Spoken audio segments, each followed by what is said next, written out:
This morning, I'll be launching the 2022 Human Rights Report. Now, as you know, I recently traveled to Ethiopia, where I had a very productive discussion with Prime Minister Abiy and his team. I also met with Getachew Reda, the TPLF signatory to the November 2nd cessation of hostilities agreement, who was just selected to be the leader of its interim administration. I commended both sides for reaching that agreement and the significant progress made in its implementation. With this agreement in place, the fighting is stopped. Humanitarian assistance is flowing. Services are being restored. Human rights in northern Ethiopia are significantly down. Eritrean forces are leaving. The Ethiopian government is taking the first steps toward transitional justice. But as I discussed with both sides during my visit, to build a durable peace, there must be acknowledgement of the atrocities committed by all parties, as well as accountability together with reconciliation. The conflict in northern Ethiopia was devastating.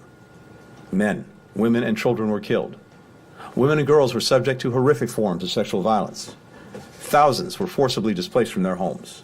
Entire communities were specifically targeted based on their ethnicity. Many of these actions were not random or a mere byproduct of war. They were calculated and deliberate.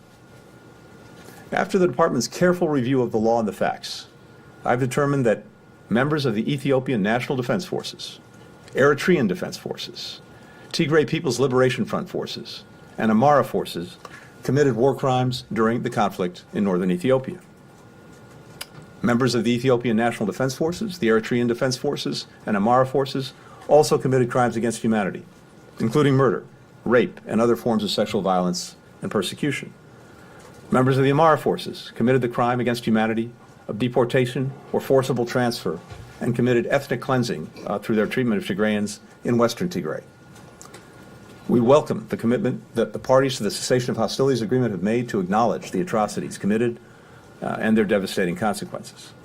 The government of Ethiopia is taking the first steps by publicly releasing a detailed green paper of transitional justice options based upon best practices and building upon the experiences of other states emerging from periods of mass violence.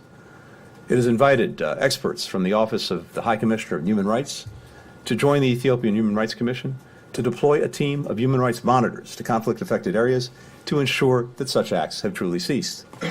The government is also holding public consultations about transitional justice, which, as I discussed with the Prime Minister, should be inclusive of all stakeholders and provide victims a voice. The process is benefiting from the advice of experts in the field, including members of my team who participated in a workshop on transitional justice with other international specialists just last week. Finally and crucially, we urge the government of Ethiopia and the government of Eritrea, as well as the TPLF, to hold those responsible for these atrocities accountable.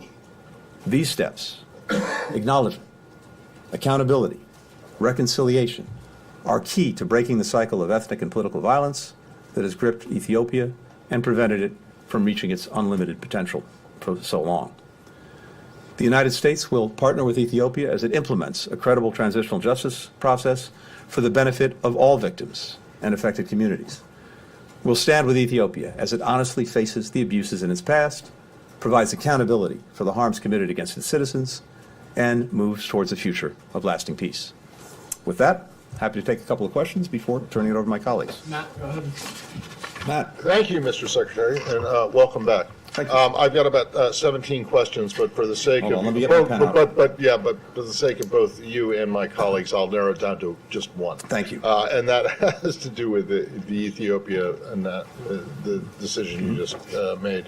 As you noted, you were just there. Why didn't you make this determination either while you were there or before you went? Were your conversations while you were there instructive in making this? And then the other thing is on this, you seem to suggest that you think that Ethiopian courts can take care, can deal with this. That is not so much the case as it relates to Russia and Ukraine, and I'm just wondering why it is that you think that. Thanks, Matt.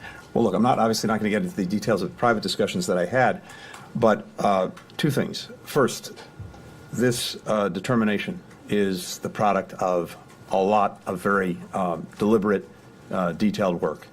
And we are, when we make these determinations, very focused on doing that work, making sure that we have the facts, that we apply them to the law, and all of that takes time and focus.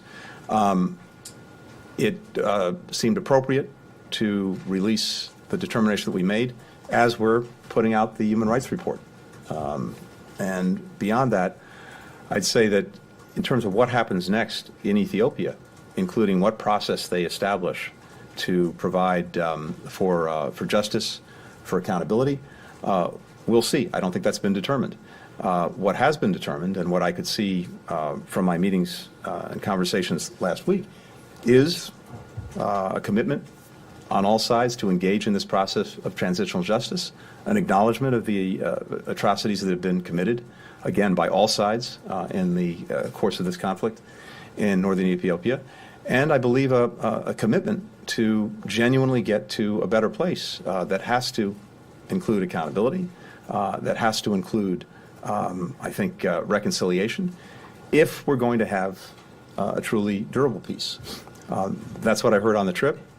And again, I think the situation that we're seeing now in Ethiopia is vastly different than situations in other parts of the world, in that over the last 4 months, the steps that all sides have taken to implement the cessation of hostilities agreement has literally saved lives and changed lives for tens of thousands, hundreds of thousands of people.